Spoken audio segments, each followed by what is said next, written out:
కనుకనేమి దేవుడా దేవుడా దేవుడో ఈ మంత్రి పదవి నాకు రాకున్నా బాగుండునేమో, ఈ మంత్రి పదవి రాకున్నా నాకు పానం నిమ్మతంగా ఉండునేమో, ఈ మంత్రి పదవి రాకున్నా నాకు తిన్న బుక్కెడు బువ్వ పెయికి పట్టునేమో. ఇవాళ ఈ మంత్రి పదవి వచ్చినాక కాళ్ళ గిరికలు కట్టుకొని గిర్రా గిర్రా గిర్రా గిర్రా గిర్రా గిర్రా ఎంత తిరిగినా ఏం తిరిగినా పానమైతే కుదార్థమైతే లేదురా దేవుడు.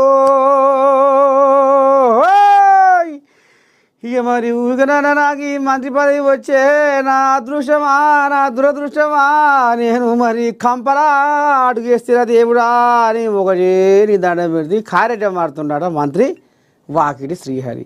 ఓ ఇది ఎక్కడికి కదరు మంత్రి పదవి రానోళ్ళు నాకు బుగ్గకారు రాదాయే, నాకు బుగ్గకారు రాదాయే, నేను మంత్రిని కానైతే అని ఓ దిక్కుంగా వాళ్ళు తనలాడుతుంటే ఒడ్డున వాడు శాప పిల్ల లెక్క.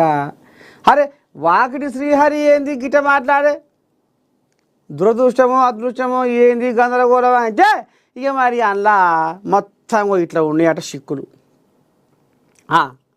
ఇగో ఇట్లా పశుసంవర్ధక శాఖలో ముఖ్యంగా ఇట్లా సిక్కులు బిర్రగా శిబితీగ లెక్క అల్లుకొని ఉన్నాయట. ఇక వాటిని ఎట్లా చేయొద్దు ఏమి చేయొద్దు.